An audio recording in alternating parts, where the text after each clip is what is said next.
Okay, so are you going live? We're live. We're live. Okay. Ready to go. Bob, are you there? Yes, they just unmuted me. Okay, very good.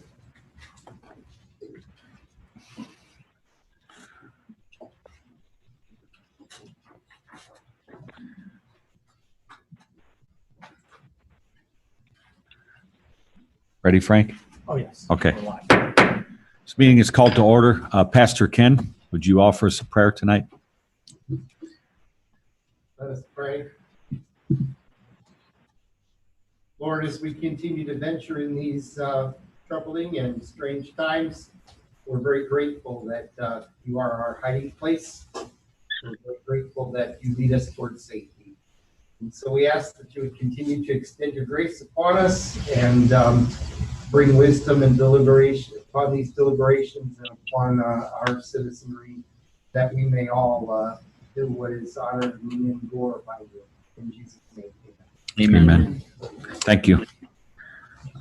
In accordance with the governor's executive order relating to COVID-19, in-person attendance of tonight's town council meeting will be limited. We have arranged a live stream of the meeting so those interested can view it from home. The meeting is slated to start at 7 p.m. You can view via our website at cedarlakein.org/view-town-meetings/ then click on View Broadcast under the live broadcast. You must join the meeting through the link to participate during public comment. The town of Cedar Lake will accept public comment submitted electronically. If you have a question or comment about an item on the agenda, please email that question or comment to jill.murr@cedarlakein.org.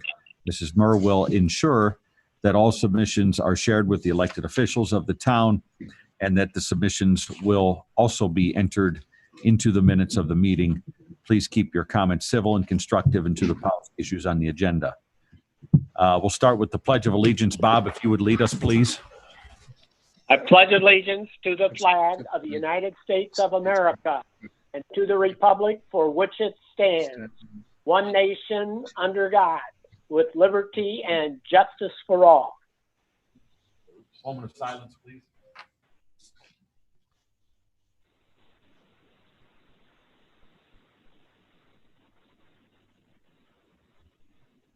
Thank you.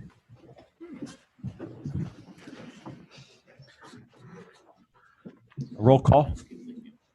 Robert Carnahan, Here, John Foreman, Present. Ralph Miller, Present. Colleen Scheven, present.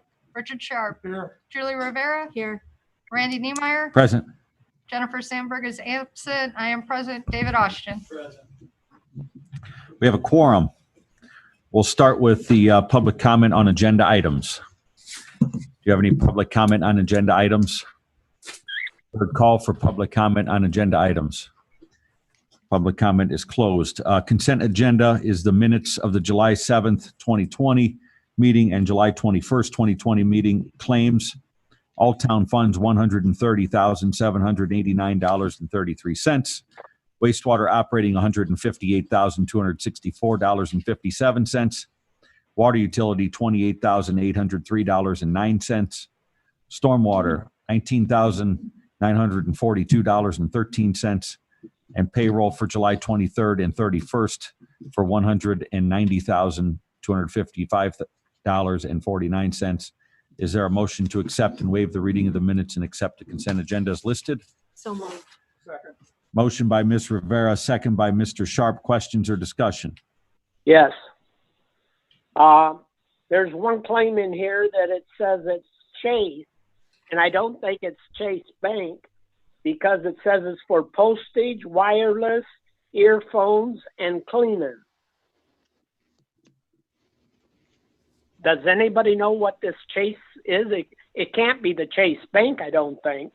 That would be the credit card. We have a town credit card through Chase. So those would be items Okay, that were purchased on the credit card. all right. So it wasn't, you didn't purchase these items from Chase. You purchased them from the post office or something. Yes. Thank Okay. you, Bob. Any other questions, discussion on the motion? Roll call vote, please. Robert Carnahan, Yes. John Foreman, Yes. Ralph Miller. Yes. Colleen Scheven. Yes. Richard Sharp. Yes. Julie Rivera. Yes. Randall Neymar. Yes, motion carries 7-0. Item 1 under ordinances and resolutions is ordinance number 1358, job description amendment. First reading was July 21st, 2020. This is the second and adoptive reading. Ms. Rivera, by its title only, please. Ordinance number 1358, an ordinance amending town ordinance number 1150, being an ordinance establishing job employment descriptions for all the employees of the town of Cedar Lake, repealing all ordinances and town code sections or portions thereof in conflict herewith, including town ordinance number 1274, and all matters related hereto. Adding the job descriptions of utility specialist and technology director job positions for the town and all matters related thereto. Thank you. Any further discussions on that as far as explanations? I think that was pretty well self-explanatory, adding the technology director and the utility accountant. Is there a motion to adopt ordinance 1358? So moved. So moved. Motion by Mr. Miller. Mr. Carnahan, you want the second? Sure. Okay. Second by Mr. Carnahan. Questions or discussion on the motion? Roll call. Robert Carnahan. Yes. John Foreman. Yes. Ralph Miller. Yes. Colleen Scheven. Yes. Richard Sharp. Yes. Julie Rivera. Yes.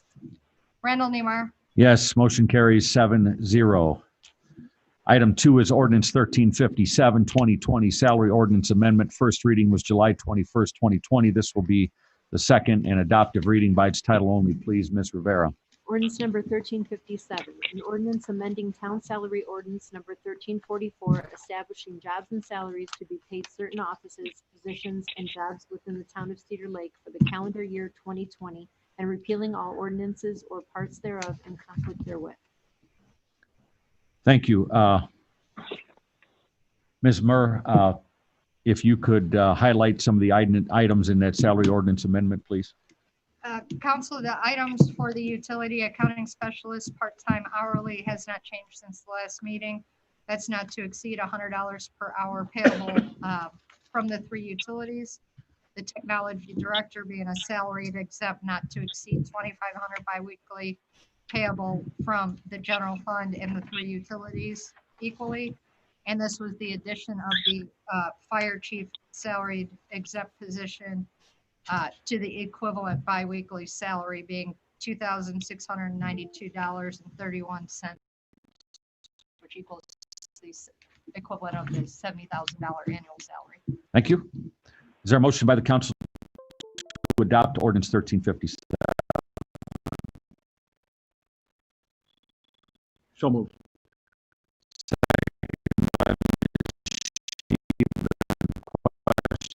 Discussion. Yes. Ralph Miller. Yes. Colleen Scheven. Yes. Richard Sharp. Yes. Julie Rivera. Yes. Randall Neymar. Yes, motion carries 7-0. Item 3 is ordinance 1359, voluntary annexation, introductory reading. Ordinance number 1359, an ordinance annexing certain contiguous land to the town of Cedar Lake, Lake County, Indiana, and all matters related thereto. Mr. Austin? This is the annexation ordinance that commences the consideration by you all. Annexation 21 plus acres by our state and for capital infrastructure project and activity. Attorney Nicholas, the council is present tonight. On the way, say aye. Good evening. Thanks for having me. I'm happy to answer any questions. School board member Mr. Wilkie is here as well. I know he's a regular attendee. Thank you. Yep. Does council have any questions for either Mr. Wilkening or Mr. Otis? The only thing is, this is south of the middle school, correct? Step right up to the mic, Mr. Otis. Good evening. I don't know if you can just hear me, but yes, this is kind of south, would be southwest of the middle school. It runs along Highway 49. Yes. 41? 41. 41, correct. I just wanted that answered. I knew that, but I wanted to hear it. And it's adjacent to land that the school already owns. So thank you. Thank you. Mr. Austin? Also, the import of this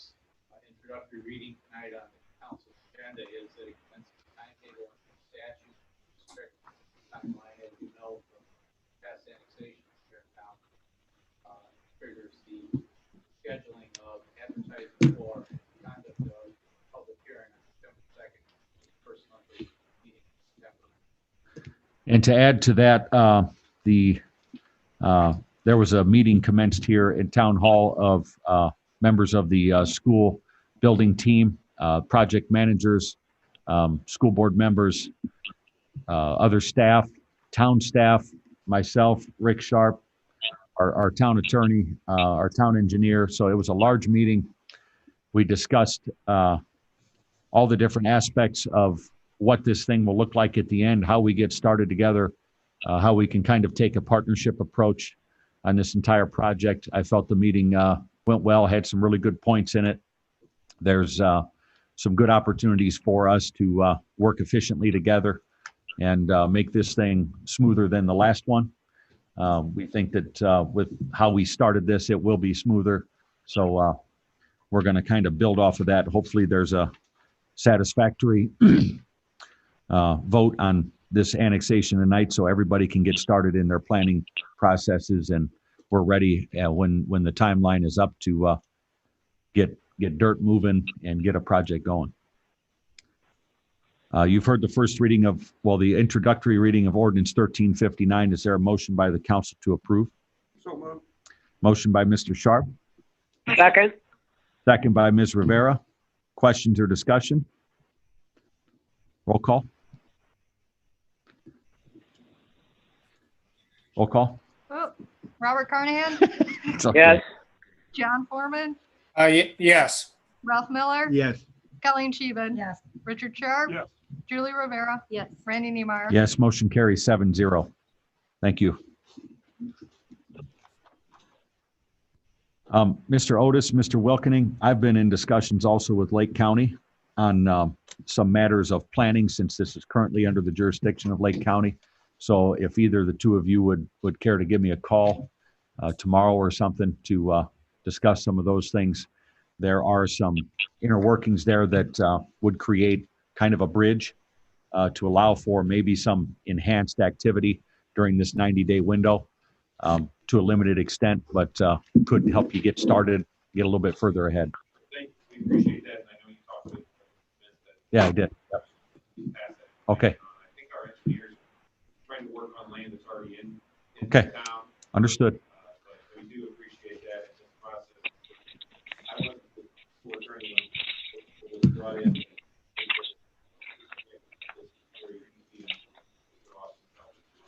Commissioner Tippy was instrumental in trying to create a platform where we could bridge the gap without there being multiple jurisdictions in the planning process.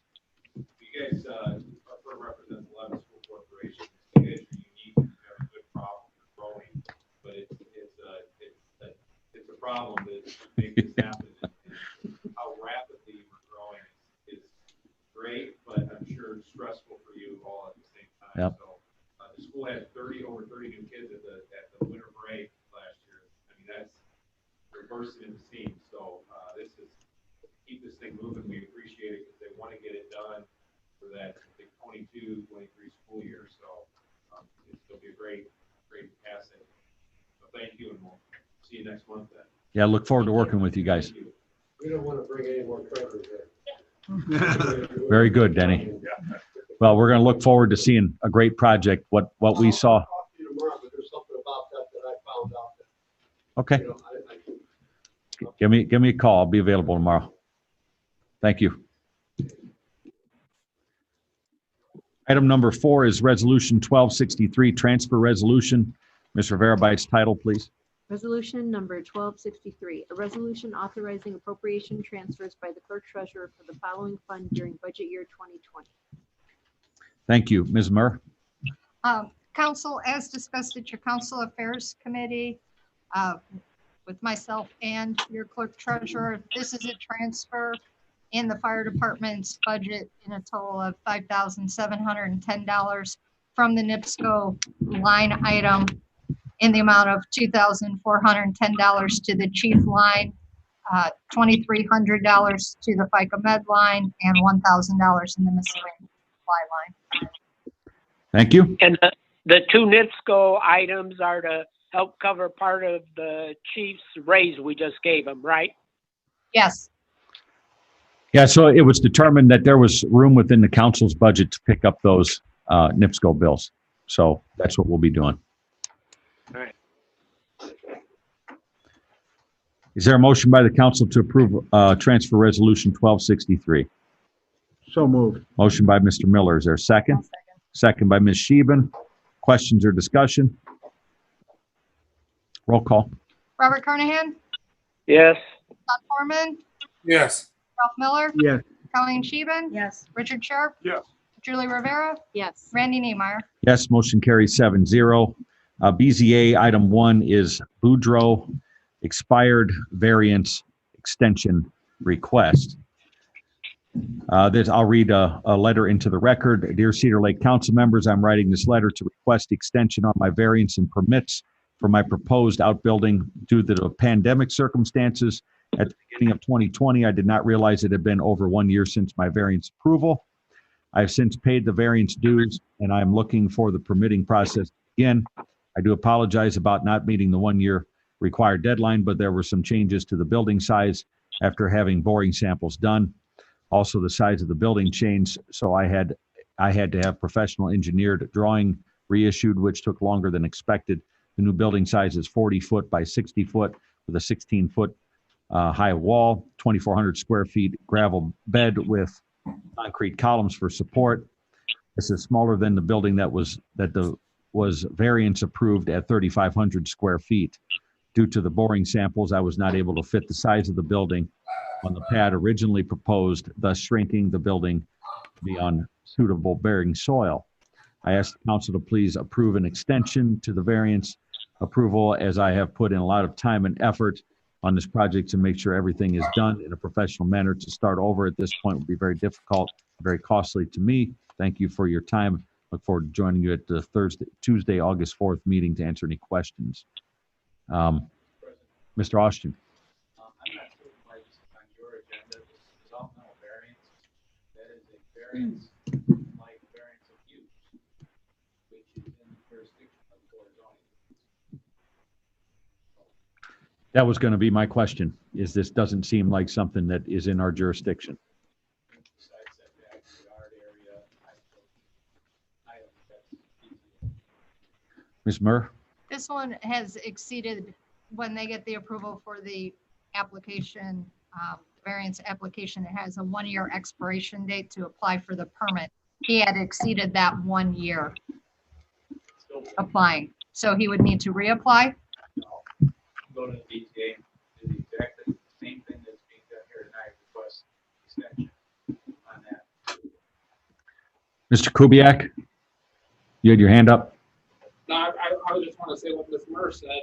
Basically, it's the town, the ordinance of the town says it's good for 1 year. So I was under the impression anything that superseded that 1 year timeline would have to be given, granted by you guys, since you're making an adjustment to our standard. I didn't think the BZA could say, you know what, yours is good for 1.5 years because the rule says 1 year. So I told the guy, and again, that was just, I assumed that since it was, you know, that 12-month period was an ordinance, that it would have to be, the decision would have to be made by you. It was my assumption that was just because of every other ordinance thing, you guys already offered the people that make the decision. So the legal opinion doesn't match the staff opinion on this one. But again, if that's the opinion, we could have him come to the BZA and ask the same question, which they need next Thursday. If that's what the attorneys, I mean, I'm not going to. So in your opinion, is it that ordinance, although adopted by the council, gives that authority to the BZA? Is that correct? Zoning ordinance. Zoning ordinance contains criteria by which the BZA evaluates jurisdiction authority development variances. Expressly found in Indiana Code, IC 37/4/1984. I love those code citations. Those are some of my favorite. Okay, we have item 1 under BZA Boudreaux expired variance extension request. What's the council's consideration on this? So let me get some clarification because it was a little bit difficult to understand. Are we saying that he would be able to go to the BZA and ask for an extension? Yes. Dave said yes, John. Okay, and this property is where? On the south side of the lake, I take it? 147th Avenue, 8311 147th. Okay. I'd make a motion to defer. To defer, that would kick it to our next meeting, John, or do you Yeah. want to redirect it? Therefore, they would have a chance to get to the BZA. Are they on the BZA docket next week? What Dave was saying, John, is this is a developmental variance issue, not a use variance issue. Use variance issues come in front of the council, not developmental variances. So we wouldn't get it back in front of us. Oh, I I did. see. So Okay, you could defer it to the BZA, but not just defer it at our meeting. I would make a motion to defer to the BZA then. Okay? There's a motion by Mr. Foreman, I'll second. second by Ms. Rivera. Questions or discussion? Roll call. Robert Carnahan, Yes. John Foreman, Yes. Ralph Miller, Yes. Colleen Scheven. Yes. Richard Sharp, Julie Rivera, Yes. Randy Neemeyer. Yes, motion carries 7-0. Ms. Murr, when's the next BZA meeting? Next Thursday. Next Thursday. Mr. Boudreau, are you here? Okay. Well, if he's watching online next Thursday, make We'll sure you're, reach out to him okay, tomorrow. very good. Plan item 1 is letter of credit Beacon Point, Unit 1A, Ms. Murr. Council, this is the Beacon Point Unit 1A, changing the letter of credit over to a maintenance letter of credit in the amount of $25,209.17. This has received check off from your engineer and attorney. It's Thank you. recommended you approve it. Is there a motion by the council to approve the letter of credit for Beacon Point Unit 1A? I make the motion. Motion by Ms. Sheben. Is there a second? Second. Second by Mr. Sharp. Questions or discussion? Roll call. Robert Carnahan, Yes. John Foreman, Yes. Ralph Miller. Yes. Colleen Scheven. Yes. Richard Sharp, Yes. Julie Rivera, Yes. Randy Neemeyer. Yes, motion carries 7-0. Item 2 is letter of credit, Beacon Point, Unit 2, Ms. Murr. Same as the previous one, only for Unit 2, the 3-year maintenance letter of credit in the amount of $151,452.30. Thank you. Is there a motion by the council to approve the letter of credit for Beacon Point Unit 2? So moved. Motion by Mr. Miller, I'll second. second by Ms. Rivera. Questions or discussion? Roll call. Robert Carnahan, Yes. John Foreman, Yes. Ralph Miller, Yes. Colleen Scheven. Yes. Richard Sharp, Yes. Julie Rivera, Yes. Randy Neemeyer. Yes, carries 7-0. New business, item 1 is award bid for Community Crossing Grant 2020-01 funding project, surface treatment, thin HMA overlay. Ms. Murr. Council, we held the bid open yesterday for our community crossing grant, which is the Hot in Place asphalt project. We received 3 bids. It is the recommendation to award the bid to Walsh and Kelly in the amount of $1,198,600.45. The bids were recommended by our engineer. What was that number again, Jill? $1,198,600.45. And Don is available if there are any questions on the specifics of the bids. Council have any questions for Mr. Oliphant? I would just say there were 3 bids and they were the lowest. Okay, The estimate was roughly 1.358, so it came in a little below, about 160,000 low. That's how good. many miles of pavement are we getting out of this, Don? Oh geez. Off the top of my head, probably around 4+. And that's just the Moore Street section, or is that also, oh, it's all the way around? Okay, This is all the way around. Lakeshore Drive, Morse all the way down to 153rd, 145th, 147th, and Lowerman up to 137th. okay. Any other questions? And that'll include your striping as well as the crosswalks that were previously discussed at the RDC. Okay, And all I'd say, this is a heat scarification project that they'll heat up with one machine and they'll have another machine directly behind it, heat it up and then relay it. And then Walsh and Kelly will put a top coat on it. Correct, Don? That is correct. Same process we used almost 12+ years ago, almost 13 years ago. Yes. Same team too, actually. Gallagher will be doing the HIP and Walsh and Kelly will do the rest of it. Mr. President, with the motion including authorization for the council president to execute the contract documents. is there a motion to award the bid of $1,198,600.45 to Walsh and Kelly and authorized signature by the council president on documents? So moved. Motion by Mr. Carnahan, I'll second. second by Ms. Sheehan. Questions or discussion? Roll call. Robert Carnahan, Yes. Don Foreman, Yes. Ralph Miller, Yes. Colleen Scheven. Yes. Richard Sharp. Yes. Julie Rivera, Yes. Randy Neemeyer. Yes, motion carries 7-0.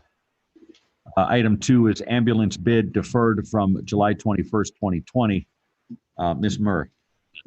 Council, you had received 2 ambulance bids. The specs have been reviewed and the recommendation is to rebid them and with some alternatives. Can you give us some information on why the recommendation is for a rebid? The bid specs also included retrofitting another ambulance with equipment. It was the understanding the original ambulance bid that we were putting out was for the one ambulance and equipment. There are several items that do not meet our bid specifications, and there are some questions on some various items within those bids.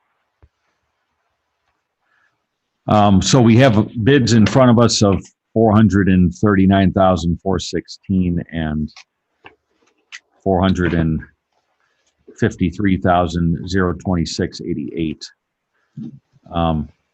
from 2 different companies. Do you have an estimated number of what the equipment part of this purchase was and what the ambulance part of the purchase was? Based on the estimate on the equipment that is in the bid, depending on if one of the power cot loaders is actually installed and part of the ambulance or is a separate bid item, is $169,000 for the equipment alone. Okay. And are there, and if this is to be considered for a rebid, are there options out there on a rebid to bid equipment in an efficient manner that won't cause for additional financing charges tacked on to a future purchase? So if we were to do this all together, obviously it's one financing package. If we were to separate it, is there something out there that would give us some more flexibility financially? There is an offer from the company that furnishes some of the equipment right now that is offering a 0% interest for 36 months, plus some trade-in allowance for some old equipment. Okay. But part of the stuff we discussed in looking at the minutes that we were just going to order an ambulance. We didn't know we were ordering all that equipment. And the price was a lot lower than what came in. Chief, you have something to add to this? This is the first time I've been asked to add anything, so I don't have anything in front of me. We always bid the ambulance with equipment. period. It was never, the reason we bid some extra equipment is simply because that equipment needs to be replaced with the other equipment. So is the other equipment to be installed? What ambulance would that go on? Our other newest ambulance, which is 7 years old, or 8 years old. Okay.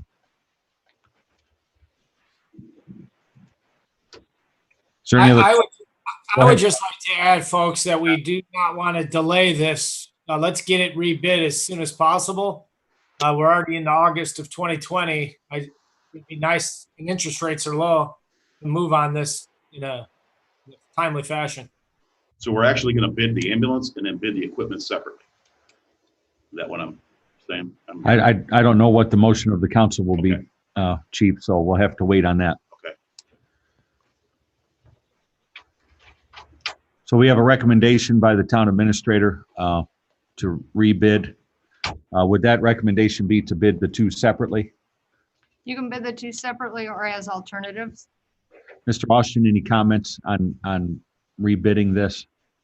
I agree with the town administrator, first of all. Secondly, the alternate component gives us a chance on one bid spec to get all of the equipment there on an alternate basis, price-wise or property-wise.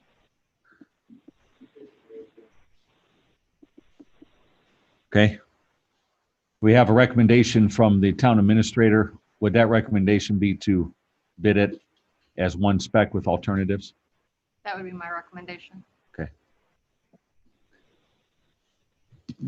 Any other discussion or questions by the council? I would entertain a motion on the recommendation of the town administrator.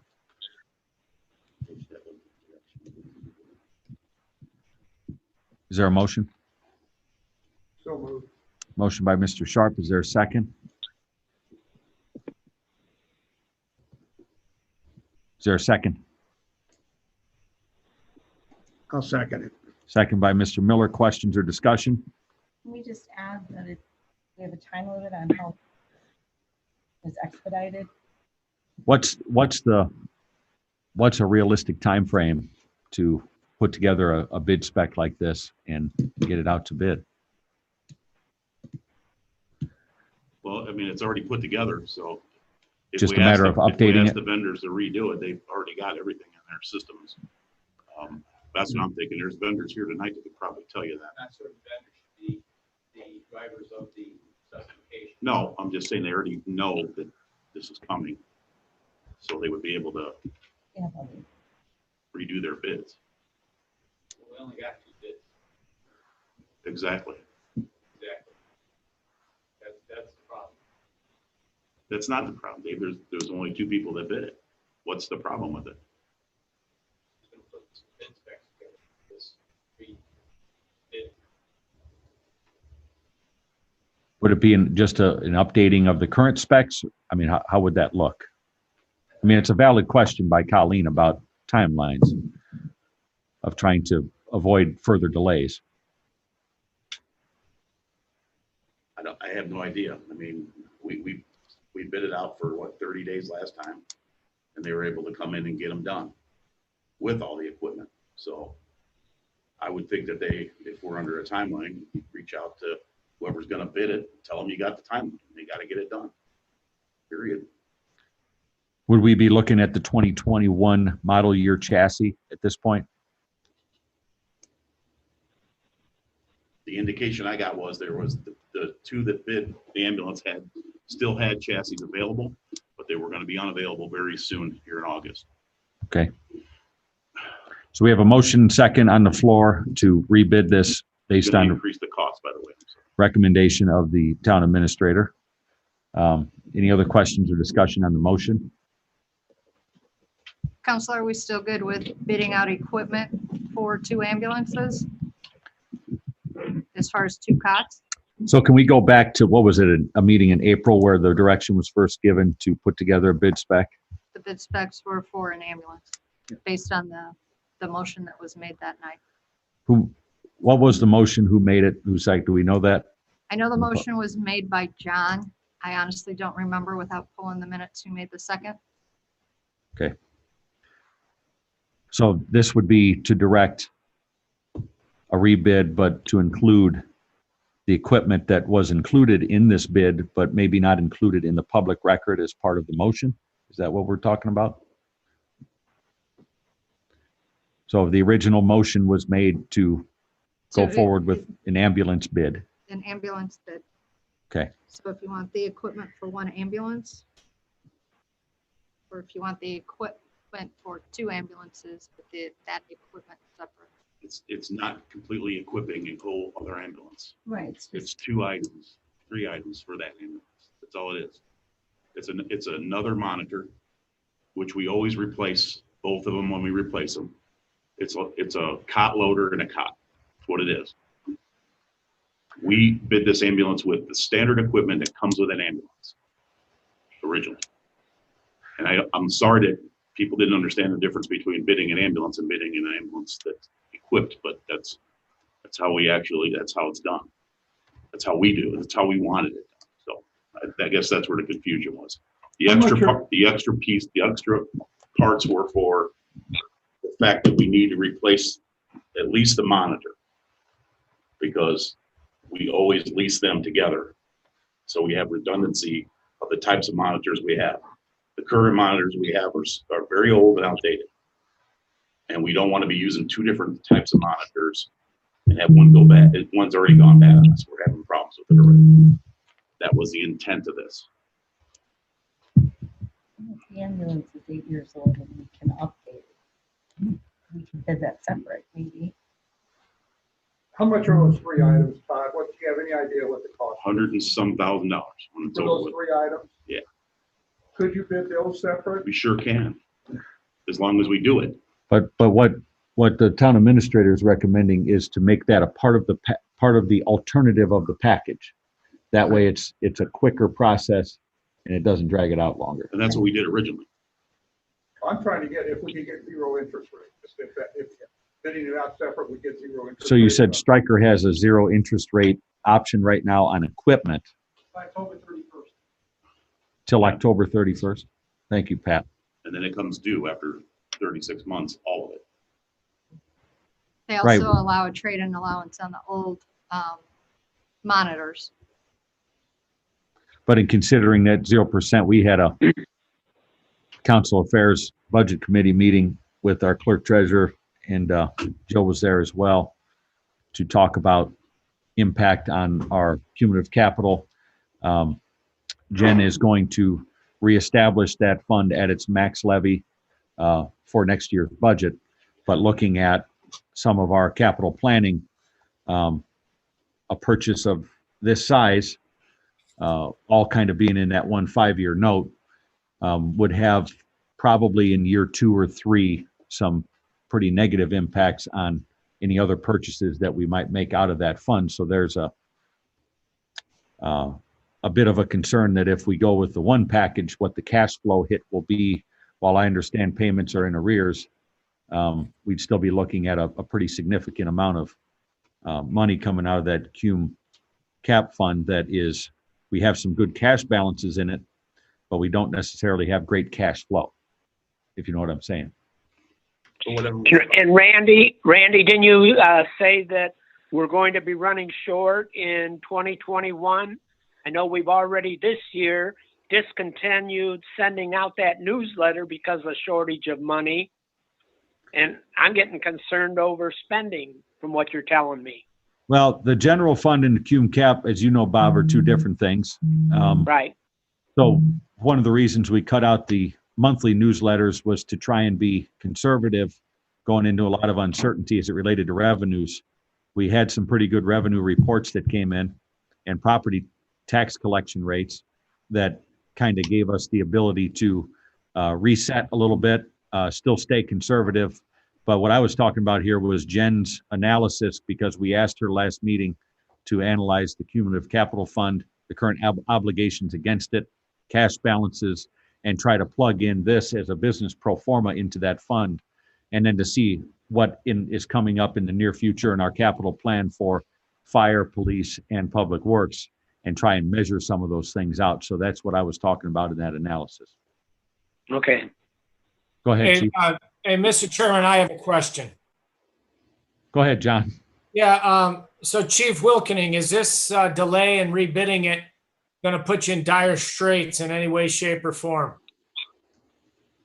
Our ambulances break down all the time.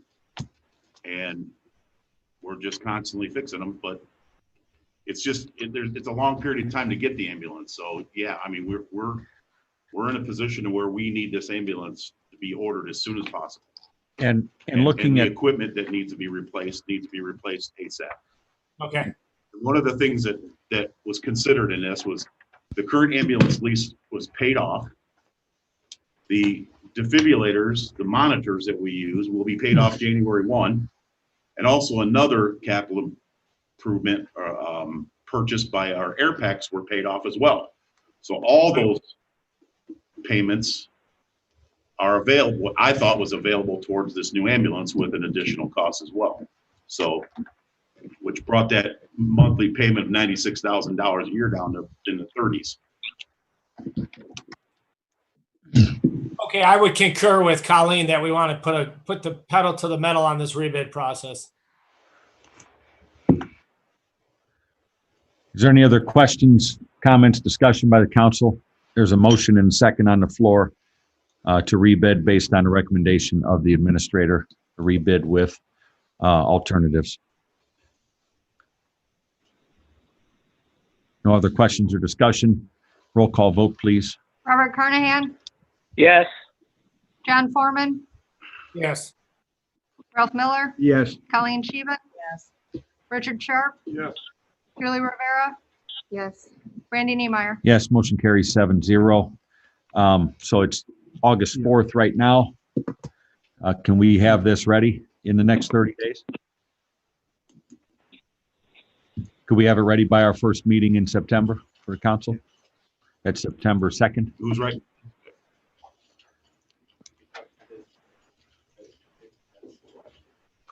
Okay, so was it a collaborative effort last time?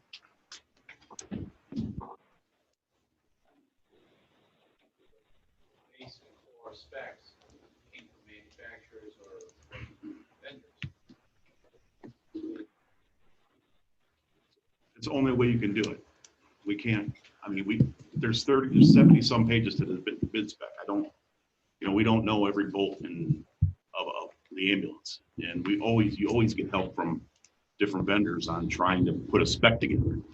Could that leave an opportunity with a vendor to put together a spec that would make it very favorable to a certain vendor? Yeah, it could. And we've had that before in our public works department, and that was ferreted out because I received a phone call from a vendor who was writing a bid spec, not under your leadership, Tim, but under previous leadership. That was basically going to be only one type of truck could have met the spec. That's what we just did, Dave and I and Jill, with the last bid. Modified it so that all the alternates could come in and anybody could bid it. Okay.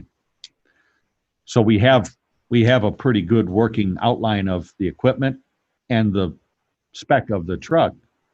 Shouldn't it just be a simple update? Could be.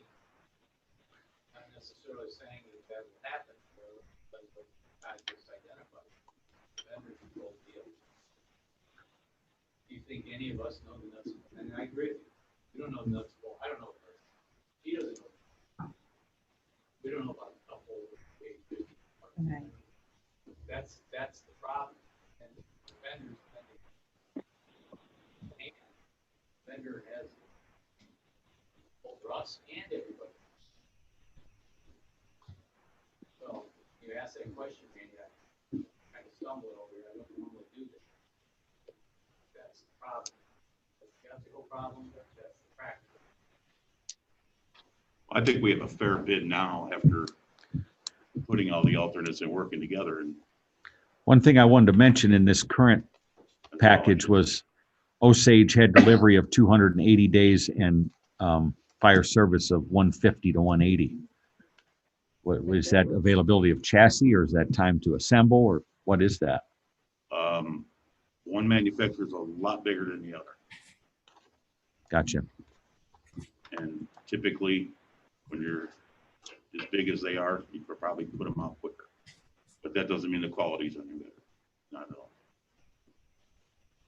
we got two really good comparable quality ambulance bids. So, Jill, is it realistic to get something together for the September 2nd meeting? Provided we can meet the advertising deadlines. Can I suggest, Randy, that let us make a report back, put the three of us together, if we have our hands, what needs to be done. I understand Todd's, or Chief Wilkening's, frustration with this, and some of the firefighters as well. Got to get it right to a T. So it can't be challenged by the State Board of Accounts or by anybody else. I know our clerk treasurer expressed some concern with SBOA on this. So there are things that, by the way it sounds, need to be tweaked. Okay. All right, So thank we're gonna you. wait until we do that before we bid it? I can do what I did the last time. I can send the notice to bidders out, get it advertised. Yeah. we can do that. Yeah. That's okay? And To it, do that? and maybe that will keep the window open. Okay. Maybe that will keep the window open on some 2020 chassis if they're still around. It's possible. All right, thank you. Item 3 is the, yep. Got a question.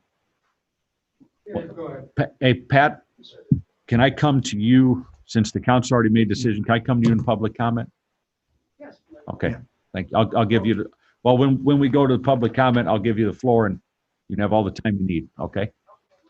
Thank you. Item 3 is the fall soccer program. Ms. Murr? Council, we had a park committee meeting, and one of the items we discussed was the fall soccer program. Any of you park committee members want to report on this one?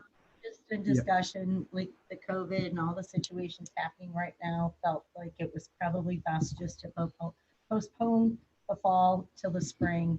We didn't want to get into taking people's money and getting started, then have to cancel and trying to figure out who we have to reimburse or prorating or just dealing with things are just too uncertain right now. We'd love to have it, but it doesn't seem feasible. Okay, it's a recommendation of the park committee to postpone the fall soccer program. Is there a motion? So moved. Motion by Mr. Miller. Is there a second? I'll second. Second by Ms. Rivera. Questions or discussion? Roll call. Robert Carnahan, Yes. Don Foreman, Oh, I'm sorry, I was muted. Yes. Ralph Miller, Yes. Colleen Scheven, Yes. Richard Sharp, Yes. Julie Rivera, Yes. Randy Niemeyer. Yes, motion carries 7-0. Item 4 is Carperi second addendum. Ms. Murr? Council Carperi has brought back to you a second addendum extending some of the deadlines. They would like to extend one of the provisions to be December 31st of 2020 to provide the town with the preliminary pro forma with financial feasibility analysis. Extend upon receipt of the acceptable documentation, having up to 90 days or the balance of the 365-day due diligence period, and then generally extending the agreement period for up to 20 months instead of the 12 months it originally was. And if I can add to that, communications between Carperi and our consultant Veritas, myself, a lot of this is due to some of the economic uncertainty created by the current pandemic.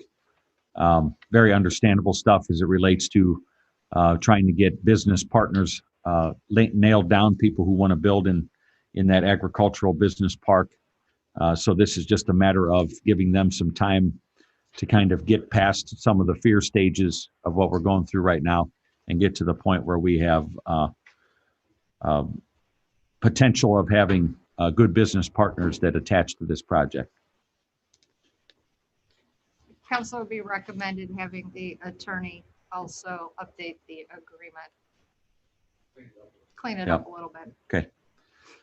Thank you. You have recommendation on the second addendum for cleanup, if the council so pleases to approve the second addendum of Carp Perry.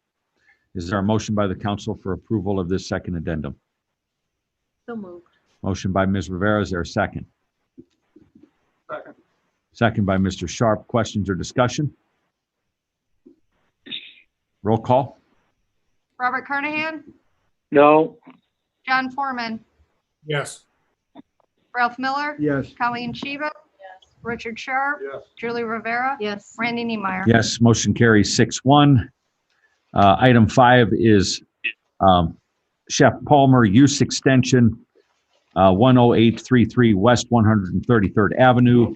As many people have seen, Chef Palmer has been on a periodic basis utilizing the town-owned property that is subject of closing with another, the new property owner. This use extension would be to go past the 12 days allotted in our ordinance and to allow for him to have a more steady presence there on a weekly basis through the end of the year. He was looking at possibly Thursday through Sunday or Friday through Sunday, depending on the week and what he's got going. Is there a motion by the council to grant the use extension? I'll make a motion. to grant the use extension. Motion by Colleen. Is there a second? I'll second. Second by Ms. Rivera. Questions or discussion? Roll call. Robert Carnahan, No. John Foreman, No. Ralph Miller, No. Colleen Shiva, Yes. Richard Sharp, Yes. Julie Rivera, Yes. Randy Niemeyer. Yes, motion carries 4-3. Also, I had a conversation with the soon-to-be owner, if he closes soon, Rich Teal and his partner, about whether or not they would be amenable to that being used for the same purpose until they have a building developed or designed and going through the planning process. And he said that they would talk with anybody that's using it now to keep the current use. Mr. Austin? Rich told me the same thing. Heather works in that closing fee schedule. Okay, good. No problem. All right, next item is item 6, ratification of Walsh and Kelly paving proposal. Ms. Murr. Council, at your street committee meeting, it was discussed getting a proposal for work to be done in the Noble Oaks subdivision. The original engineer's estimate on that was in the ballpark of $80,000. This is for the ratification of a proposal and contract from Walsh and Kelly for the amount of $63,807.50. The funds identified to pay for this were MVH, garbage, and storm. Okay. We have paving proposal of $63,807.50. It's a ratification for Walsh and Kelly for Noble Oaks neighborhood. Is there a motion? I would like to So make a moved. motion for approval to that motion. Motion by Mr. Foreman. Bob, would you like a second? Yes. Second by Mr. Carnahan. Questions or discussion? Roll call. Robert Carnahan, Yes. John Foreman, Yes. Ralph Miller, Yes. Colleen Scheeben, Yes. Richard Sharp, Yes. Julie Rivera, Yes. Randy Niemeyer. Yes, motion carries 7-0. Next item is request for proposals. This came out of our budget committee meeting. In the process of planning our budget, it was discussed, since we really don't have a financial advisor to lean on right now, we're in the process of vetting new financial advisors. We didn't want to rush into a large-scale agreement with an advisor. And our current utility accountant, Sue Hayes, who was our old advisor, is very focused in on the water utility rate case. I spoke with her today and she reiterated to me, as she did to Jill, that she would not have the time or resources to put in the type of effort that needs to be put in on an annual basis on our budget. So what you have in front of you is a request for proposals on a financial advisor for a single project. And that would include the budget planning, reporting, and presentation for year 2021 budget, revenue and expenditure analysis, revenue and expenditure forecasting, modeling and preparing for implementation of zero-based budgeting, attend meetings as requested virtually and/or in person, advise on changes in federal or state laws and regulations concerning financial matters, provide financial planning services as requested, make recommendations on matters of revenues and expenditures and alignment of year 2021 budget and 2021 salary ordinance. It was also discussed in our budget meeting that this would be directed towards the 3 firms that we're vetting as an opportunity for us to have them compete with one another and also see what kind of product that we might get from one of them if we so choose to engage with one of them as our town's main financial advisor. So that was the discussion in the budget meeting on this request for proposals and who to circulate it to. The recommendation of the committee was to circulate it to Crow Horwath, Baker Tilly, and O.W. Crone and Associates. Is there a motion to approve the request for proposals and the recommendation of the committee? I'm sorry, solicitation on the request for proposals. So moved. Thank you. Motion by Mr. Miller. Is there a second? Second. Second by Mr. Sharp. Questions or discussion? And these items are all budgeted into our current budget for our financial services, various funds that it comes out of, utilities, and other funds. So this won't cause any additional appropriation. This is all part of our current budget structure. Any other questions or discussion on the motion? Roll call. Robert Carnahan, Yes. John Foreman, Yes. Ralph Miller. Yes. Colleen Scheven. Yes. Richard Sharp. Yes. Julie Rivera. Yes. Randy Niemeyer. Yes, motion carries 7-0. Town council reports. Yes, I have one. I had a citizen ask me why Lake County Solid Waste was stopping the household hazardous waste programs when Porter County was doing theirs. And so I called Lake County Solid Waste, and they told me because the health department told them to. Well, there you have it. Yep. Hey, Bob, I had a question from a citizen who just moved to Cedar Lake a month ago. And he used to live in Chicago. And can he fill out a census form for being in Indiana now? Where was he on April 1st? He was in Chicago. He's got to stay there. It's effective as of April 1st. Gotcha. Okay. Thank you, Bob. Yep. Any other general town council reports? I did have a question.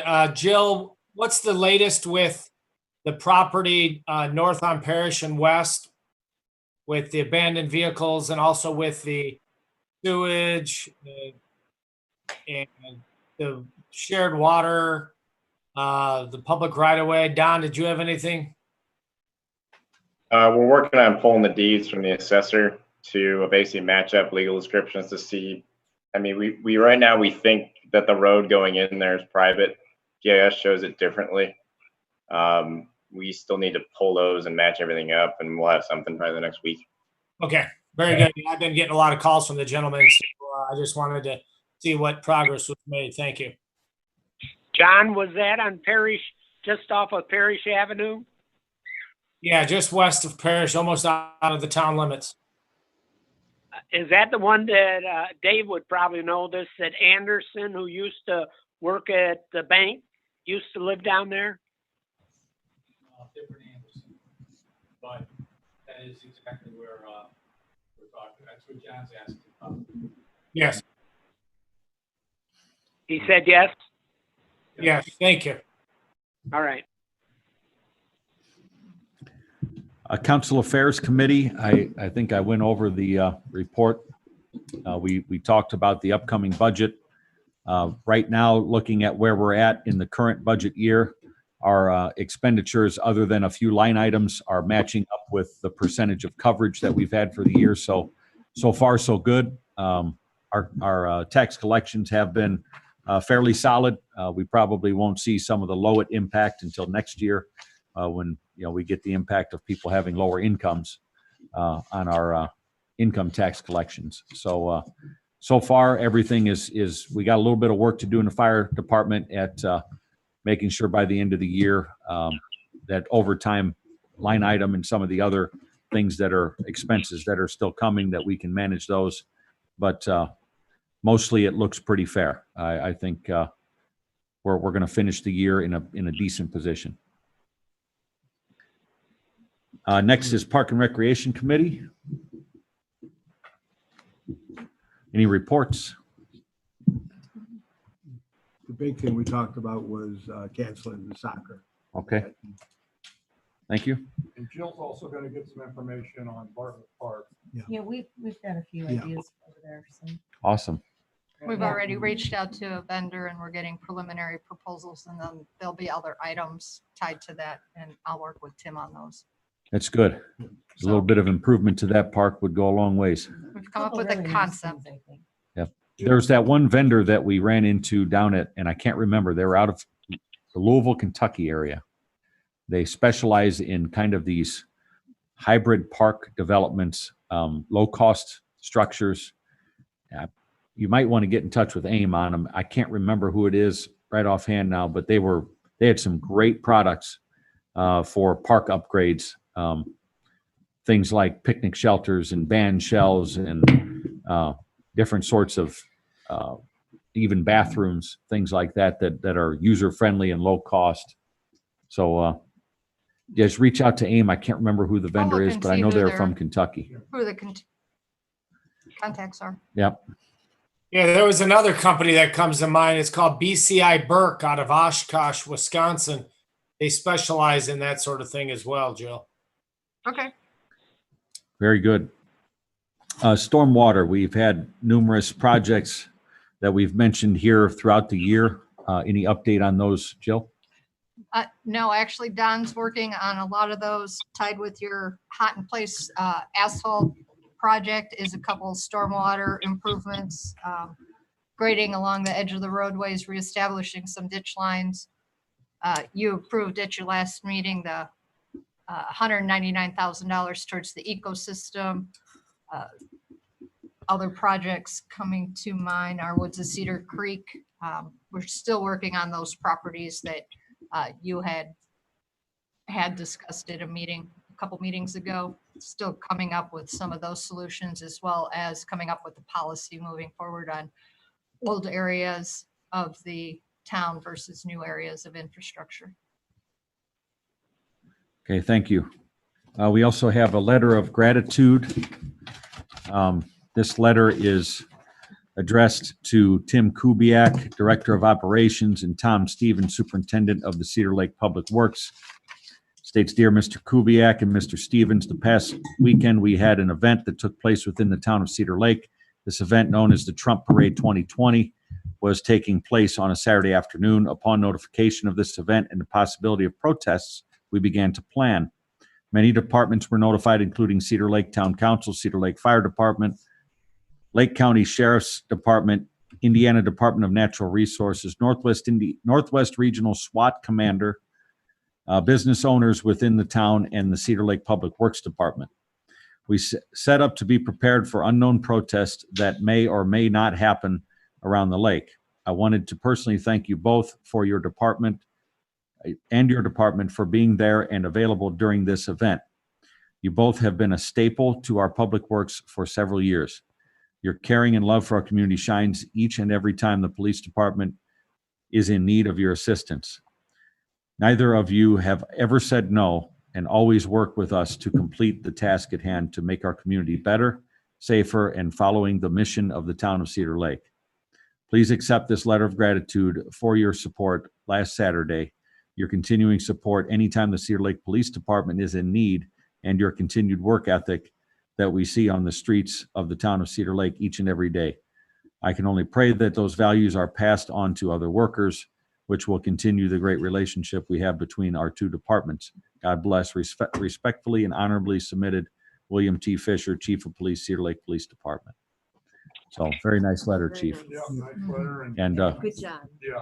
Did Mr. President, I also sent letters to the Sheriff's Department. Okay. Also sent letters to the Department of Natural Resources, their law enforcement division.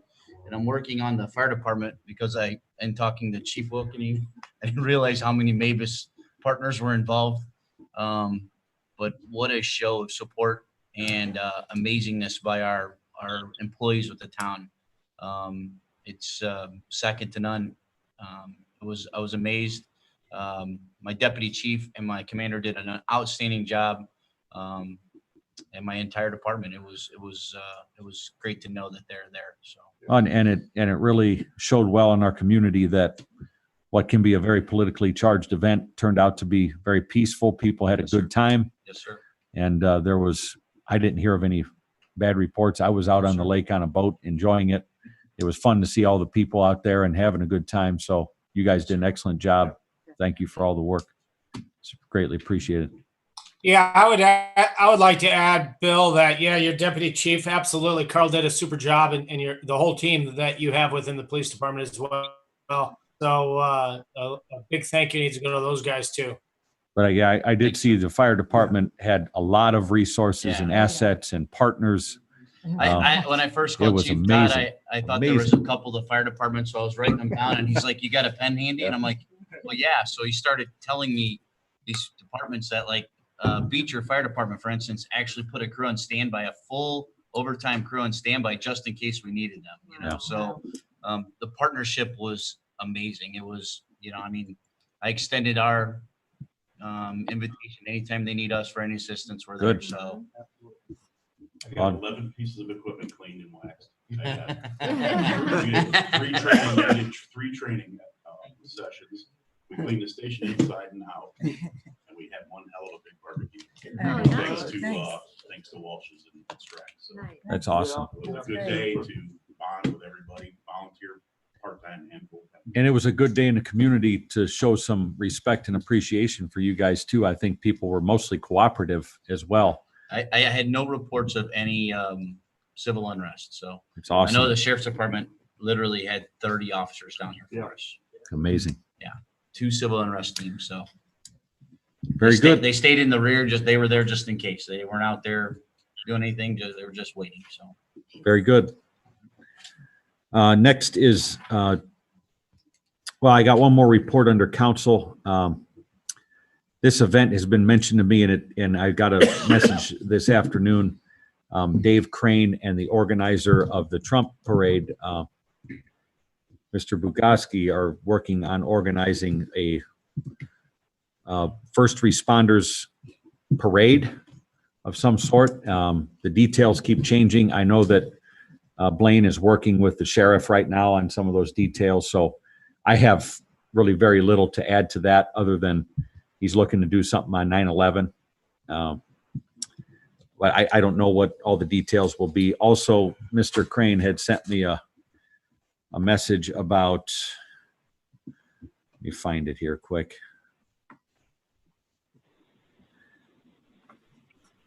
Looking for some no parking signage in the South Shore subdivision, and Colleen can probably speak better to that. Those are pretty narrow streets, and evidently there are some parking issues that, like when Bugaboos gets filled up.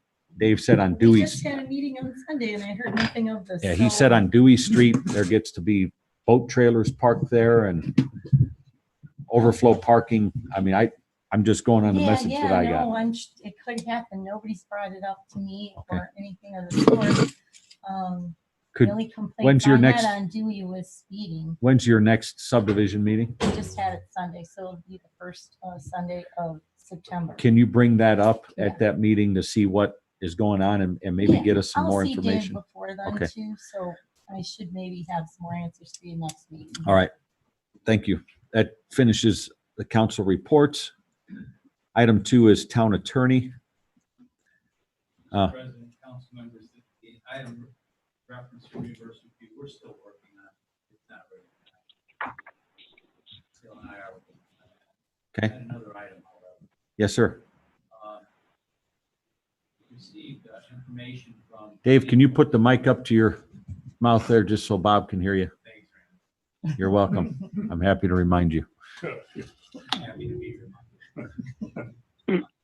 Received information from financial advisors that town's 2007 redevelopment authority bonds can be refunded at a substantial savings of between 250 and 300,000. That savings of between 7 and 9%, depending upon what the end interest rate comes. This is on an estimated interest rate of 1.5. 1.15, wasn't it? 1.15%, which is all on a financing and amount still owing of $3,085,000. Recommend that some consideration be given to this, and particularly sooner than later, given environments and the interest circumstance that we face. So I received this information through by our bond counsel and So you would need direction to put together the agenda item for the next meeting for it to be considered to refund these bonds, which would include the coordination with our bond counsel at Barnes and Thornburg, as well as the financial firm Baird. Is that correct? Is there a motion to amend the agenda? So moved. Motion by Mr. Miller, second. Second. Second by Ms. Sheehan. Questions or discussion? Who seconded it? Colleen did, Bob. All right, thank you. Questions or discussion? Roll call. Robert Carnahan, Yes. John Foreman, Yes. Ralph Miller. Yes. Colleen Scheven. Yes. Richard Sharp. Yes. Julie Rivera. Yes. Randy Niemeyer. Yes, motion carries 7-0. The agenda is amended to consider offering the attorney direction to put together for the next council meeting an item on refunding the 2007 lease rental bonds series, series 2007 and series 2013, correct? Correct. That's a total amount of $3,085,000 with a potential savings between $250,000 and $300,000. Is there a motion to offer that direction to Mr. Austin? So moved. Motion by Mr. Miller. Is there a second? Second. Second by Mr. Sharp. Questions or discussion? Roll call. Robert Carnahan, Yes. John Foreman, Yes. Ralph Miller. Yes. Colleen Scheven. Yes. Richard Sharp. Yes. Julie Rivera. Yes. Randy Niemeyer. Yes, motion carries 7-0. Thank you. Clerk Treasurer's not here. Jill, do you have a report on her behalf? Working diligently on budget items and various items we've been discussing in the committees. And in that request for proposals, we have a timeline of distribution tomorrow. Proposals due a week after that. And August 18th, council approval and award. So an aggressive schedule, but we're down to the nitty gritty. So we'll see who wants to play ball with us. Town administrator, Maybe for a second. she disappeared. Just step out for a second. I thought for a second you were down there working on something. Town administrator report. Working on various items from ambulance bids to road specs to stormwater to building department. Just a lot going on right now. Director of Operations, Mr. Kubiak. Police Department, Chief Fisher. Nothing really this meeting, Mr. President, Council. I'll have quite a bit on the next one for some awards that some of my officers received, as well as some stuff for Mrs. Wood. We're still working with the clerk treasurer to try to get the vehicles purchased this year. It's going So pretty I'll good. give you a little update on what was discussed in our budget meeting. We talked about the possibility of, with the cash balances that are there, looking at buying one or possibly two of those police vehicles out of the cash balance. Mhm. And that way we're not affecting the cash flow, and then that would help us with some of the financing and cash flow issues with some of the larger purchases in the fire department. So trying to find the right way to balance Sure. the long-term cash obligations to the short-term cash available without completely depleting the fund. So Sure.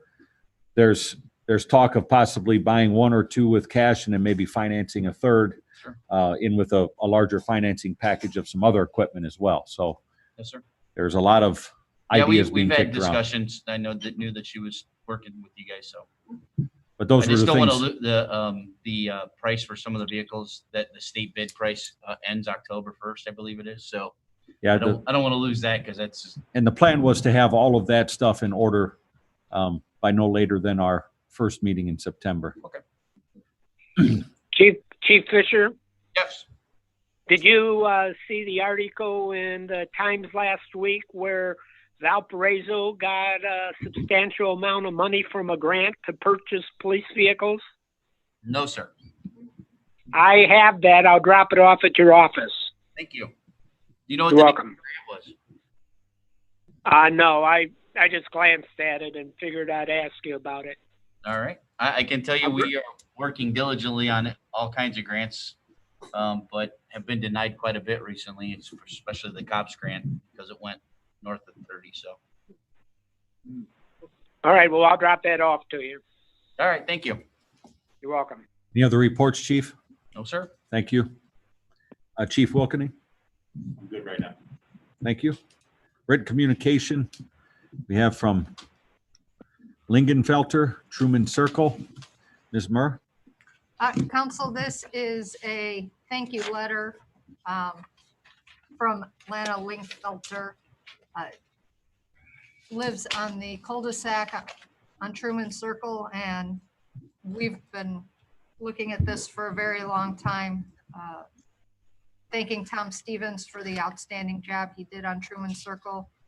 Town manager Tim and some board members are aware of the Truman Circle fiasco and the various damages, the cul-de-sac being too small for trucks to turn around, etc. And while the board / council hears complaint after complaint, wanted the town to know what an outstanding job Tom and his crew did on Truman Circle. It's truly appreciated. Very good, thank you. Next was the Christopher Burke report. You going to have Don do that since he's online? That would be great. If he wants to jump in, we're Yeah. hear from him. Kind of as Joe alluded to before, we're going through a lot of right now. I have another for Monastery Woods South letter of credit pull tomorrow. There will likely be 2 more solicitations of bids for 2 more stormwater projects, including revising changing out the town club outfall under Lakeshore Drive, and also changing the storm sewer system essentially at 142nd and Morse and some other cross culverts in that neighborhood. There's a lot of them that kind of fallen apart. Also, this Friday is the deadline for submittal for the railroad crossing grant through INDOT. We will put in an application for that, for the restriping of all the railroad crossings down. Update on the Highland subdivision. So the subdivision just north of the High Grove project, that is being further delayed by NIPSCO because they're not meeting their deadlines for right away. You keep fading out, Don. Oh, am I? Is that better? Yeah. Okay. They essentially missed their deadlines for right-of-way acquisition to move their utilities so we can actually start our project. So we're going to miss out on another construction season because they can't do their job well.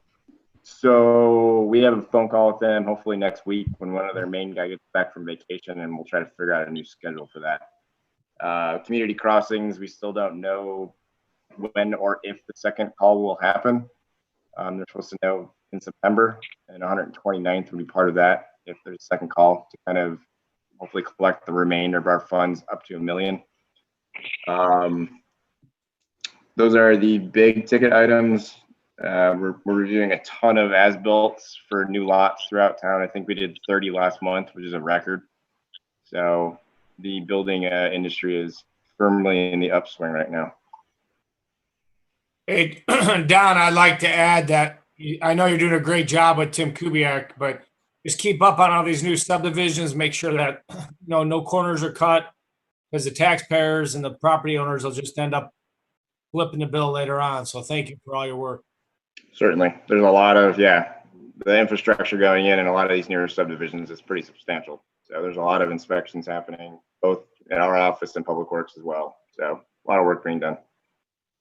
Don, a question on number 12, Oak Shades, Wilson, 13437 Bluebird Lane in Robin's Nest. We're trying to get easements on that. Is that moving forward? That's kind of in your town staff's game right now. I think Jill can expound on that a little bit more. Yeah, reaching out to property owners to determine the person being affected, we'd need the easement from the neighbor. Does that answer your question, Bob? Yes. Thank you. Does that conclude your report, Don? Yes, unless anybody has any questions. Any questions for Mr. Oliphant? Thank you. We'll move to open public comment. Mr. Scolari.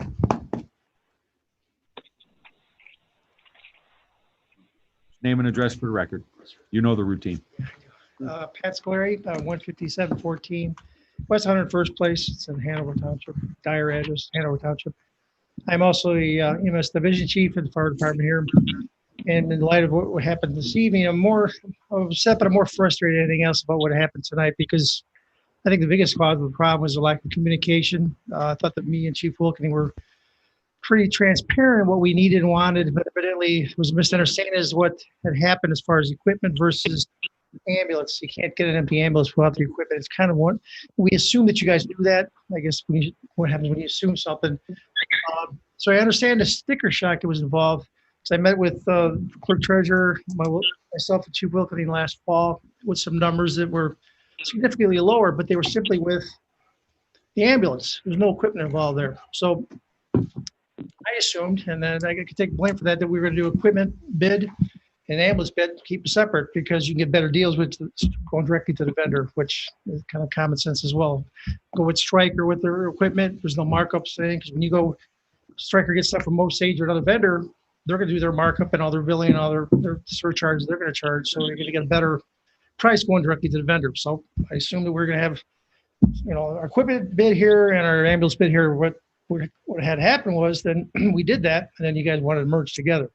So that's when the sticker shock entered. Was like, well, this went from 280 to 430, whatever the number is. I can tell you the council never gave direction to merge them together. No, it was a conversation. I don't know where that came from. There was a conversation we had within our meetings with the clerk treasurer, Chief Wilkening, and myself. There's nothing that went through here. Again, the left hand and right hand, we're talking through this process. It just was, I blame more of a lack of communication. So that's my frustration. And the other part of being frustrated is the longer we wait on this, now it's already going to cost us more money for the parts.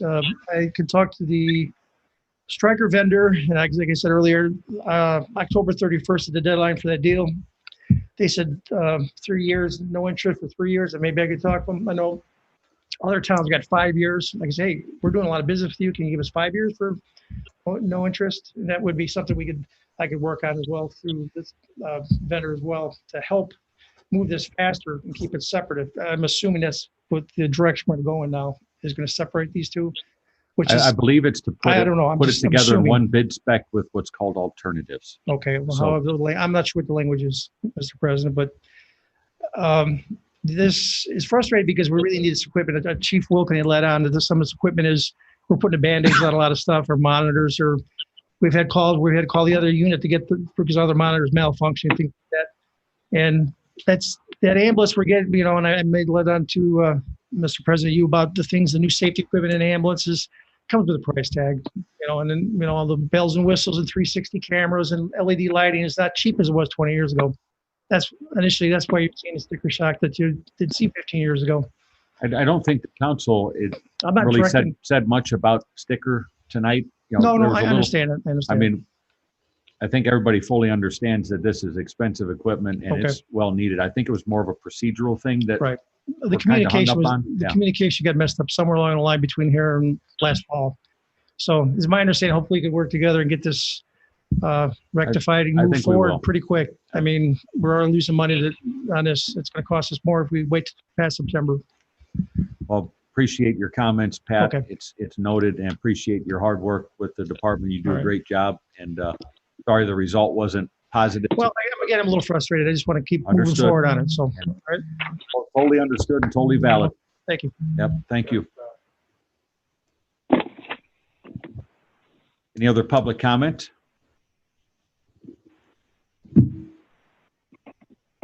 Any other public comment? Third and final call for public comment. Public comment is closed.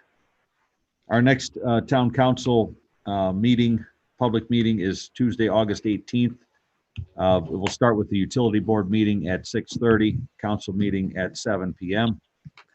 Everybody be safe out there. Take care of each other. Have a good evening.